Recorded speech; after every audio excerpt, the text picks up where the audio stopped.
Assalamualaikum warahmatullahi wabarakatuh. Perkenalkan, nama saya Salsabila Firdausia dengan NIM 223307. Di sini saya akan menyampaikan materi tentang manajemen kinerja. Selamat menyaksikan. Di sini ada pengertian manajemen kinerja.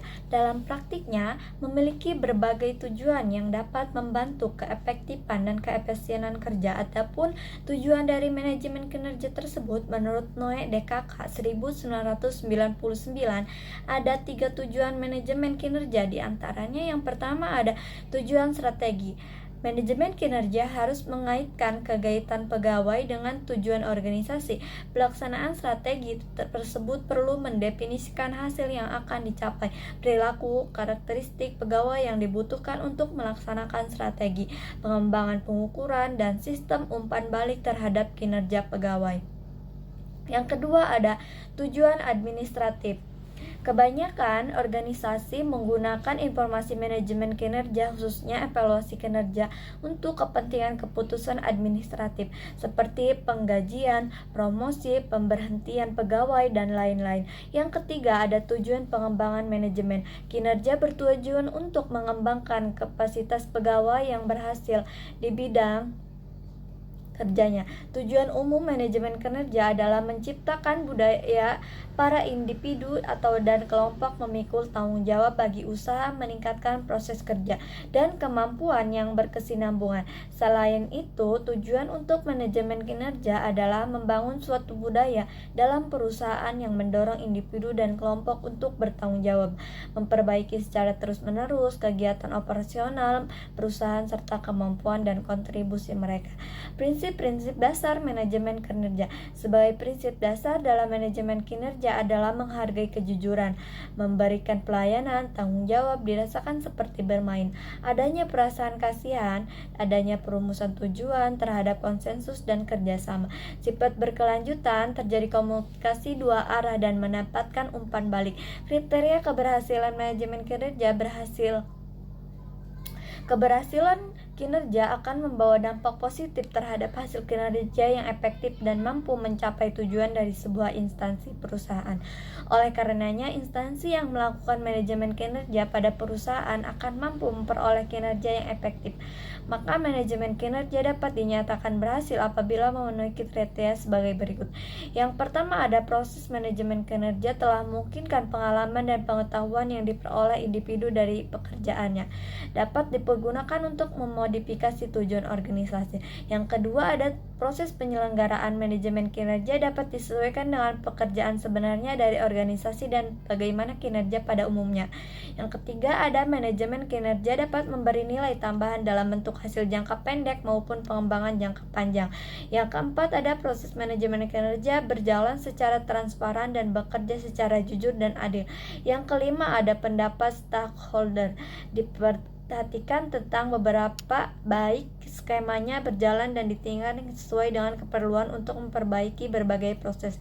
Jika proses perhatikan dan perusahaan memenuhi permintaan kepentingan dari masing-masing stakeholder, maka manajemen kinerja akan dapat berhasil. Selanjutnya ada pengertian kepemimpinan dan kinerja. Kepemimpinan dapat didefinisikan sebagai suatu proses yang kompleks di mana seorang pemimpin mempengaruhi bawahannya dalam melaksanakan dan mencapai visi, misi, dan tugas atau objek-objek dalam itu membawa organisasi menjadi lebih maju dan bersatu. Kinerja adalah hasil kerja yang dicapai seorang dalam melaksanakan tugas-tugasnya.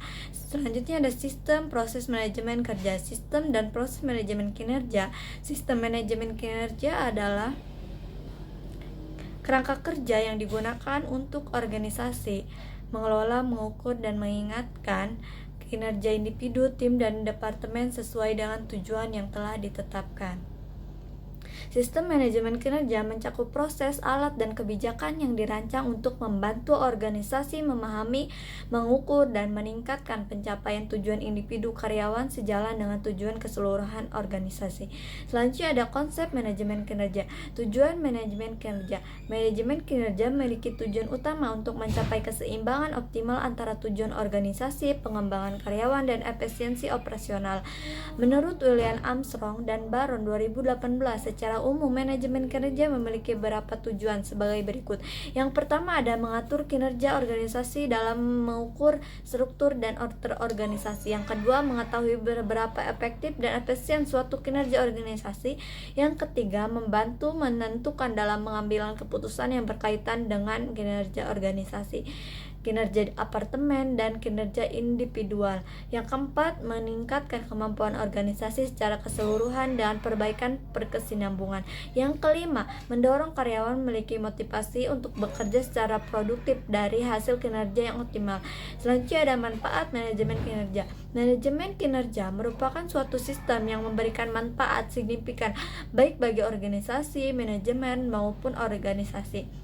Bagi organisasi, manajemen kinerja bermanfaat untuk mencapai tujuan dan visi secara efisien dengan menetapkan sasaran yang jelas dan mengukur kinerja karyawan. Organisasi dapat mengarahkan upaya tujuan hasil yang diinginkan. Manajemen kinerja membantu dalam mengembangkan budaya yang tinggi serta menciptakan lingkungan yang mendukung pertumbuhan dan keberhasilan bersama.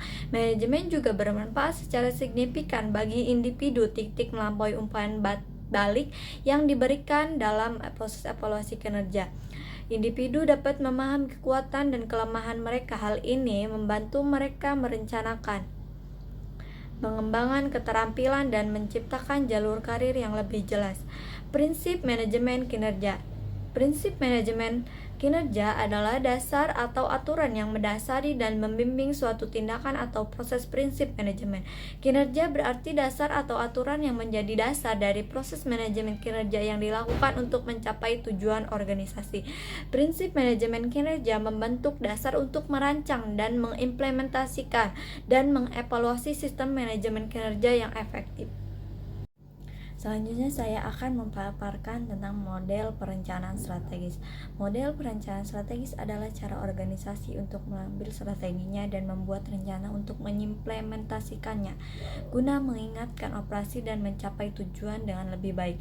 Cara mereka lebih mencapai titik ini memerlukan identifikasi apa yang diinginkan perusahaan dan bagaimana perusahaan terhadap untuk mencapai tujuan tersebut dalam waktu dekat. Setelah target tercapai ditetapkan dengan jelas, maka mereka harus bekerja mundur untuk tahu cara mencapainya. Tentu saja ini mudah diucapkan tapi sangat sulit diartikan. Terkadang kerumitan yang terlibat dalam upaya menyusun rencana untuk mencapai tujuan secara strategis dapat terasa seperti membutuhkan model perencanaan yang strategis sendiri.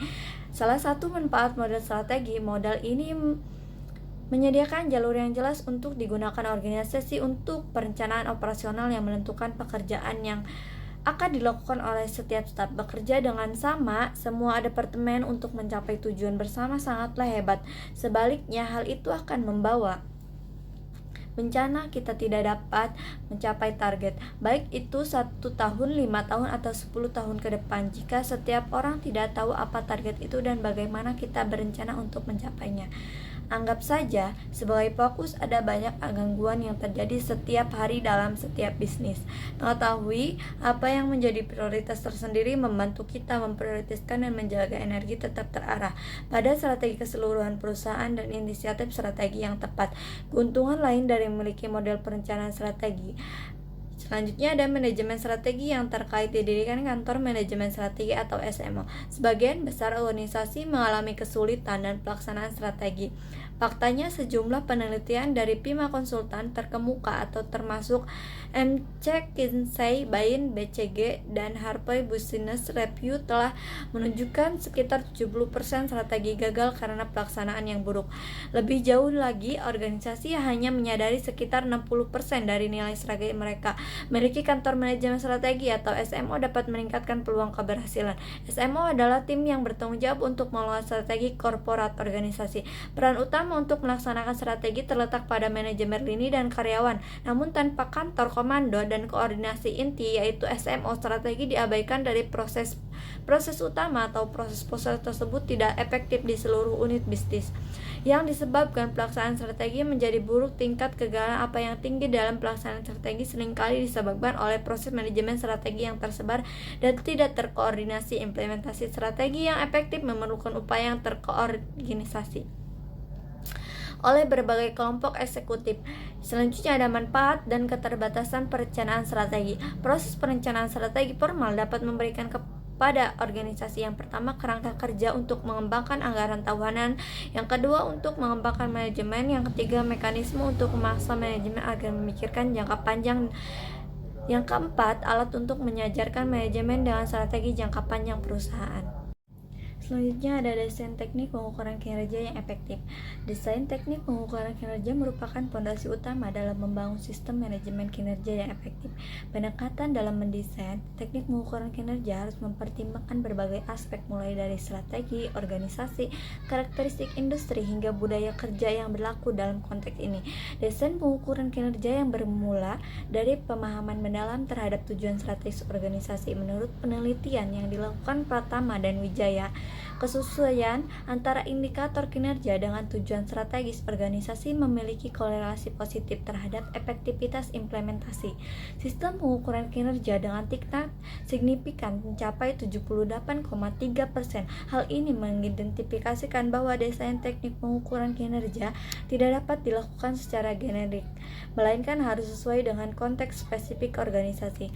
Aspek penting lainnya dalam mendesain teknik pengukuran kinerja dalam keseimbangan antara indikator kuantitatif dan kualitatif. Pengukuran kinerja yang terlalu fokus pada aspek kuantitatif berisiko mengabaikan dimensi kualitatif, yang seringkali sama pentingnya dalam menilai kinerja secara holistik. Sebaliknya, pengukuran yang telah mampu bertumpu pada aspek kualitatif dapat menimbulkan masalah objektivitas dan konsistensi. Keseimbangan optimal antara kedua pendekatan ini menjadi kunci dalam menciptakan sistem pengukuran kinerja dan komprehensif dan adil. Keterlibatan pemangku kepentingan dalam proses desain pengukuran kinerja juga menjadi faktor krusial dalam memastikan efektivitas dan penerimaan sistem tersebut. Suharti dan Purnomo dalam penelitiannya mengungkapkan bahwa partisipasi aktif pemangku kepentingan dalam proses desain pengukuran kinerja meningkatkan tingkat adopsi sistem sebesar 65,2% dibandingkan dengan pendekatan top-down yang konvensional. Pendekatan partisipasi memungkinkan identifikasi indikator kinerja yang relevan dari berbagai perspektif sekaligus membangun rasa memiliki terhadap sistem yang dikembangkan. Validitas dan reliabilitas instrumen mengukur menjadi pertimbangan teknis yang tidak kalah penting dalam desain pengukuran kinerja. Instrumental yang paling memastikan bahwa pengukuran benar-benar mengukur apa yang harusnya diukur. Sementara reliabilitas berkaitan dengan konsistensi hasil pengukuran. Pengujian validitas dan reliabilitas harus dilakukan secara cermat untuk memastikan kredibilitas hasil pengukuran kinerja. Frekuensi dan mekanisme pengumpulan data kinerja juga perlu desain dengan mempertimbangkan keseimbangan antara kebutuhan akan data real time dengan beban administratif yang dihasilkan. Integrasi sistem pengukuran kinerja dengan sistem manajemen lainnya seperti sistem reward, pengembangan karir, dan perencanaan strategis menjadi aspek terakhir yang perlu diperhatikan dalam desain teknik pengukuran kinerja. Sistem yang terintegrasi memungkinkan organisasi untuk mengoptimalkan manfaat dari proses pengukuran kinerja dan mencapai sinergi antara berbagai aspek manajemen sumber daya manusia dan organisasi. Menurut Whittaker dalam Moeharjono, pengukuran kinerja merupakan suatu alat manajemen yang digunakan untuk meningkatkan kualitas pengambilan keputusan dan akuntabilitas serta untuk menilai pencapaian tujuan dan sasaran. Tujuan pengukuran kinerja adalah untuk memahami kinerja individu atau organisasi dan mengidentifikasi area yang perlu ditingkatkan. Metode yang paling menonjol yang digunakan untuk pengukuran kinerja adalah KPI, penilaian kinerja, perbandingan, penetapan sasaran SMART, umpan balik pelanggan, umpan balik 360 derajat. Pemanfaatan pengukuran kinerja membantu menentukan tindakan yang harus diambil, mengidentifikasi area yang perlu ditingkatkan, membantu pengambilan keputusan, memotivasi karyawan, memberikan umpan balik kepada karyawan, menentukan kebutuhan pelatihan dan pengembangan karyawan, menentukan proyeksi di masa depan, mengevaluasi pengeluaran yang terlalu besar, Teknik tindak lanjut yang optimal dalam proses pengukuran kinerja. Teknik tindak lanjut dalam pengukuran proses kinerja merupakan jabatan krusial yang menghubungkan hasil pengukuran dengan peningkatan kinerja yang nyata. Mengimplementasikan teknik tindak lanjut yang optimal menjadi sangat penting karena tanpa adanya mekanisme ini, proses pengukuran kinerja hanya akan menjadi aktivitas dan administratif belaka tanpa dampak signifikan terhadap performa organisasi. Rencana dan perbaikan dalam kinerja yang sistematis. Perumusan rencana perbaikan kinerja yang sistematis merupakan langkah strategis untuk mentransformasikan hasil evaluasi menjadi peningkatan kinerja yang konkret dan terukur. Rencana perbaikan yang efektif bukan sekedar daftar aktivitas yang harus dilakukan, melainkan peta jalan komprehensif yang menghubungkan kesenjangan kinerja saat ini dengan target kinerja yang diharapkan. Menurut penelitian Hidayati dan Susanto, 2022 organisasi yang mengimplementasikan rencana perbaikan kinerja berbasis analisis akar masalah mengalami peningkatan efektivitas program perbaikan hingga 56% dibandingkan dengan organisasi yang menggunakan pendekatan perbaikan yang bersifat reaktif dan tidak terukur. Temuan ini menggarisbawahi pentingnya pendekatan analitis dalam merumuskan rencana perbaikan kinerja. Materi terakhir di sini ada teknik strategi dan analisa kebutuhan kompetensi. Analisa kebutuhan kompetensi adalah proses identifikasi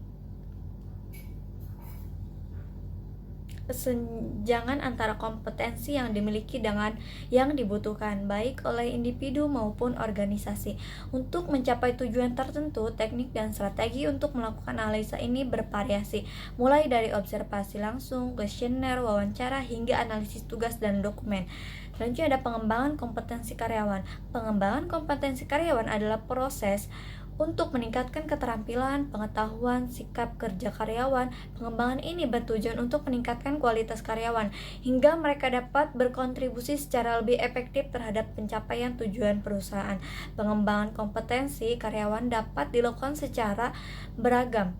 Berbagai program seperti pelatihan, pengembangan karir, dan pengembangan secara mandiri. Identifikasi kompetensi aparatur. Identifikasi kompetensi aparatur sipil negara atau ASN adalah proses untuk menentukan dan memahami kemampuan, pengetahuan, dan keterampilan yang dibutuhkan ASN untuk menjalankan tugasnya dengan baik. Proses ini penting untuk memastikan ASN memiliki kemampuan yang relevan dengan jabatan yang diemban dan untuk mengembangkan karir mereka. Faktor yang mempengaruhi kompetensi. Faktor-faktor yang mempengaruhi kompetensi kerja karyawan belakangan ini, kompetensi seakan sebagai magnet yang sangat kuat menyedot perhatian semua kalangan, utamanya yang berkecimpung dalam dunia pengembangan sumber daya manusia atau SDM.